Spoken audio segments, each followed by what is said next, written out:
Bom, boa tarde para todo mundo. Estou aqui com a nossa liderança do Ceará, nosso presidente do diretório estadual, o deputado André Fernandes, o nosso líder Rogério Marinho, e acabamos de ter uma conversa muito boa aqui no PL, junto com o presidente Valdemar, junto com a nossa liderança feminina nacional, a Michele Bolsonaro, e conversamos ali como adultos, tratamos um pouquinho das peculiaridades do estado do Ceará. Cada local tem a sua realidade. E como pessoas ali adultas, maduras e que querem o mesmo objetivo, querem resgatar o Brasil das mãos do PT, ficou bem claro que, na verdade, o que a gente identifica foi um ruído de comunicação, com a Michele falando com o coração, com a autoridade que ela tem, com a verdade que ela carrega nas palavras em cada evento que ela vai, sendo exemplo para milhões de mulheres em todo o Brasil. E do outro lado, a nossa maior liderança do Ceará, o André Fernandes, uma pessoa excepcional, um deputado exemplar, e até surpreende às vezes pela maturidade e pela clareza com que ele enxerga o jogo político como poucos. Então, uma pessoa que conta com a nossa total confiança também.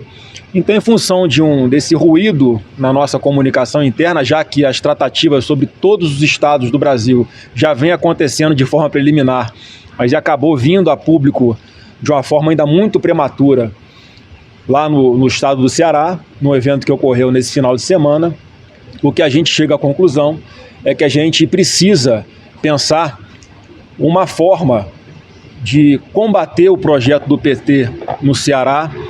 O que o André estava buscando, com a total orientação e aquiescência do presidente Bolsonaro, era buscar um projeto político que parasse de pé para reduzir as forças do PT naquele estado, já que é o adversário que nós temos pela frente para salvar o Brasil de mergulhar num precipício sem volta, é derrotarmos o PT, e isso se faz em cada estado, e essa continua sendo a missão do deputado André Fernandes naquele estado, porque a pessoa conhece como ninguém aquela realidade.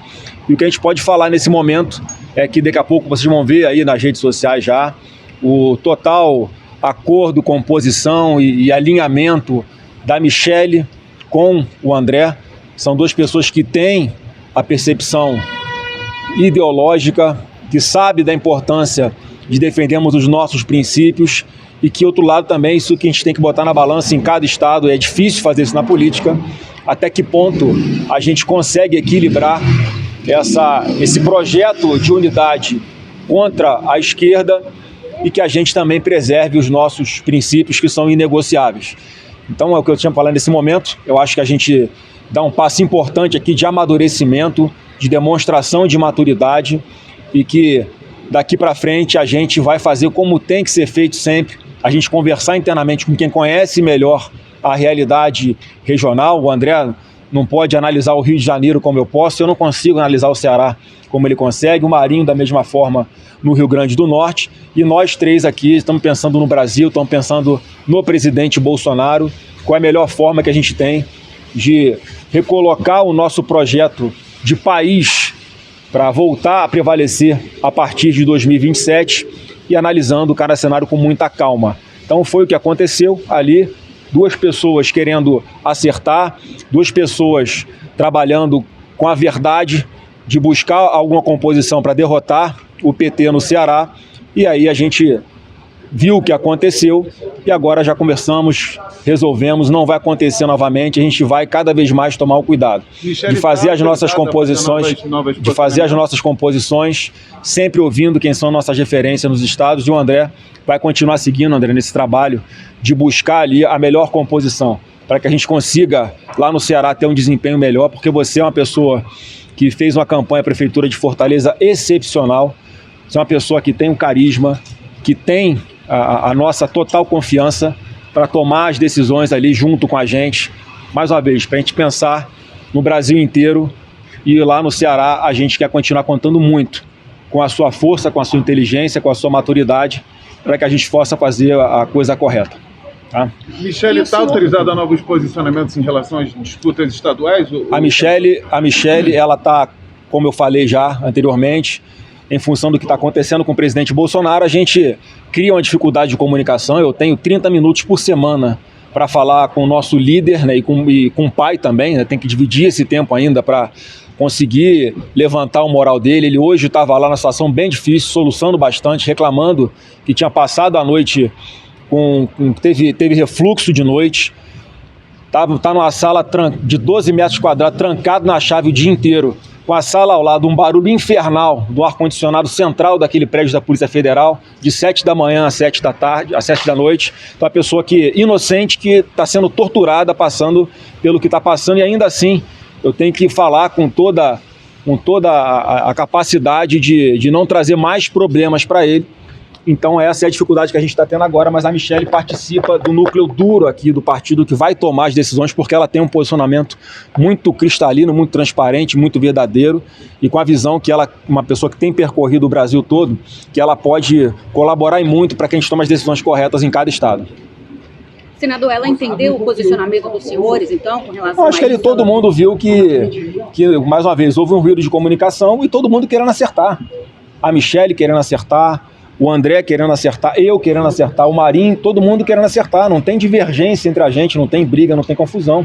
Mais uma vez, foi uma falha na nossa comunicação ali, que o André estava fazendo um movimento autorizado pelo Bolsonaro, a Michele não tinha conhecimento, e ela tem toda a razão de olhar para a situação, como nós somos atacados muito no CPF, né, fora da política, de ela se indignar como família. E como família, né? Eu também sou alvo disso. Então o André, ele, ao tomar essa iniciativa, ao saber do desgaste que poderia acontecer, mesmo assim, num gesto de total lealdade ao presidente Bolsonaro, ele foi caminhando nas conversas, e agora a gente vai ter que parar para pensar de novo qual é o projeto que a gente pretende ali, qual é o projeto mais viável para que a gente derrote o PT lá naquele estado, já que o que a gente tem ouvido é que o pré-candidato a governador no estado com quem o André estava tendo conversa está se colocando como oposição ao PT. Então é uma coisa ali de momento, uma coisa da circunstância da específica ali do estado do Ceará, e nesse sentido é que as conversas foram evoluindo, e agora a gente vai com cabeça fria, com muita tranquilidade, ouvindo o André, qual é a sugestão que ele dá do projeto que seja mais ali forte para a gente derrotar o PT no Ceará. Senador, eu tenho duas perguntas então, a para o aliança senhor. com o Ciro está suspensa? Exato. E como fica essa aliança com o Ciro Gomes, diante, inclusive, das críticas que a Michele reiterou nessa madrugada, nas redes sociais dela? E a segunda pergunta é se o senhor, Flávio Bolsonaro, fica, então, como porta-voz do seu pai enquanto ele estiver preso. Olha, essa questão de ser porta-voz, eu não me auto-intitulei nada de porta-voz. Agora, a situação que o meu pai está, se a gente não tiver um mínimo de alinhamento aqui dentro do partido e unidade, mais uma vez, eu não vou ser o que vou tomar decisão sozinho de nada. Estou aqui com o André, ouvindo a liderança do Estado, estou aqui com o Rogério Marinho, uma liderança nacional nossa, ouvindo a Michele, o presidente Valdemar. Eu só vou aqui verbalizar o que for decidido em conjunto. E sobre o Ceará, o André pode falar. Posso responder? E agradeço aqui a... Você pode repetir, por gentileza, desculpa, essa pausa dele. Bom, então, agradeço aí a confiança da família Bolsonaro. Hoje, Flávio Bolsonaro, como porta-voz, ele pode não querer ser chamado assim, mas ele foi escolhido pelo próprio presidente e os parlamentares ficam tranquilos quanto a isso. Então, como porta-voz de Jair Bolsonaro, ao lado aqui do nosso secretário-geral Marinho, que tem ajudado em todos os estados, presidente Valdemar, a figura do presidente Bolsonaro que não pode estar presente, dizer que a movimentação que a gente fez lá, desde abril, começamos mais ou menos em abril, na verdade iniciou-se no segundo turno das eleições ali em Fortaleza, do qual, mesmo enfrentando toda a máquina, PT, presidente de Assembleia, senador, governador, mais de 100 prefeitos do interior indo para dentro da capital cearense, quarta capital do país, assim, ainda assim a gente fez mais de 700 mil votos, né? Então a gente conseguiu avançar o nosso movimento, alertar as pessoas do quão perigoso é o PT para o estado do Ceará, e a gente começou a avançar lá atrás ainda, com o aval de Jair Bolsonaro, com a ciência de Jair Bolsonaro, com a autorização do presidente Jair Bolsonaro. O Flávio está aqui do meu lado e acabou de dizer isso, essas articulações com então Ciro Gomes, que vem se colocando aí como oposição, que tem feito oposição ao governo do PT no estado do Ceará, e mesmo que não tenha dito ainda que é pré-candidato ao governo do estado do Ceará, é o que está posto aí por muita gente. Então a gente avançou nessas articulações, tentando sim fazer ali uma aliança, uma composição para derrotar o PT no estado do Ceará, né? O presidente Bolsonaro desde sempre ciente disso, né? Houve, como falou aqui o Flávio, um ruído de comunicação. A eterna primeira-dama, Michele Bolsonaro, não teve ciência de toda a movimentação que foi feita, né? O Flávio estava ciente, o Marinho estava ciente, enfim, e acabou acontecendo aquilo que aconteceu no evento. Bom, vou continuar lutando para que o estado do Ceará se livre das garras do PT, para que o estado do Ceará acorde e veja que as facções criminosas estão cada vez mais avançando no estado do Ceará. Hoje nós temos números de assassinatos, de mortes lá no Ceará, que são maiores do que a guerra que acontece nesse exato momento na Ucrânia.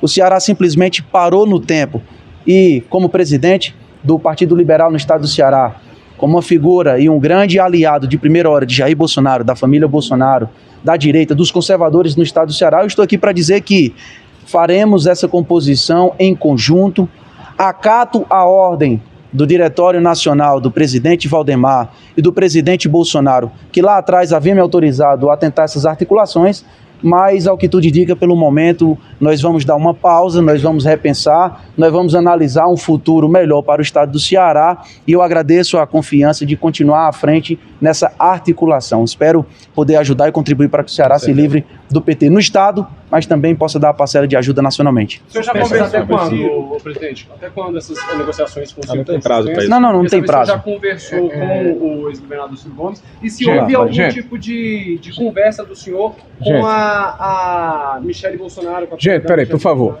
Nós acabamos de sair de uma conversa, como disse o Flávio aqui, com a primeira-dama e com o presidente Valdemar. Então já houve a conversa entre nós.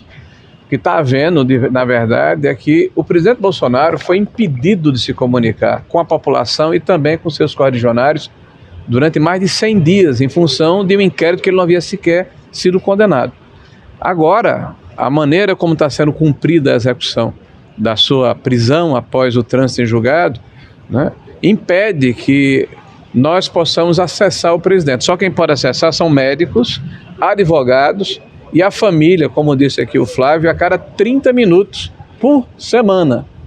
Então, querem literalmente enterrar o presidente vivo, impedir que ele se comunique com a sociedade. Esses mais de 100 dias é evidente que prejudica a nossa relação política, não apenas no Ceará, mas em todo o Brasil. Hoje, o papel que o Flávio, o Valdemar, a própria Michele e nós estamos exercendo junto ao partido é de verificarmos quais foram os compromissos que foram firmados pelo presidente em cada estado da federação, organizarmos esses palanques estaduais e principalmente guardarmos uma coerência do que nós somos e do que nós representamos para o Brasil. O deputado André Fernandes é hoje uma revelação na política e é um quadro extremamente qualificado e importante para o nosso partido. Ele só tem 27 anos de idade, mas foi o deputado federal mais votado do Ceará e quase vence a eleição na 4ª maior cidade do país. Não venceu graças à máquina que se levantou contra ele. É evidente que os movimentos que ele fez no Ceará tiveram a anuência do presidente Bolsonaro, mas o presidente Bolsonaro foi impedido de se comunicar com seus correligionários. Então, problemas como esse do Ceará existem em vários estados da federação e esse é o nosso papel, de buscar justamente conversar com cada estado da federação, com seus interlocutores, com aliados potenciais, porque existem partidos políticos que necessariamente convergem com o que nós pensamos, porque nós temos a responsabilidade de tirarmos o Brasil das garras do Partido dos Trabalhadores. E essa missão nós estamos debruçados sobre ela com muita seriedade. E o Ceará é um dos estados mais importantes do Nordeste brasileiro e para nós é um estado símbolo, até pelas lideranças que existem no Ceará. O PL é o partido que tem o maior número de lideranças jovens no Brasil. Jovens que são realmente pessoas que conduzem pessoas e que fazem diferença. Então, o deputado André tem a nossa confiança. Eu pediria aos senhores agora que nos dessem licença, né, porque nós já conversamos um pouco a respeito desse assunto. As informações são essas, a conversa já ocorreu. Temporariamente nós vamos paralisar um pouco essas negociações e o deputado André tem a nossa confiança para buscar um projeto dentro do Ceará que permita que nós possamos tirar o PT do poder. Obrigado, senhores. Obrigado, gente. Bom trabalho. Obrigada.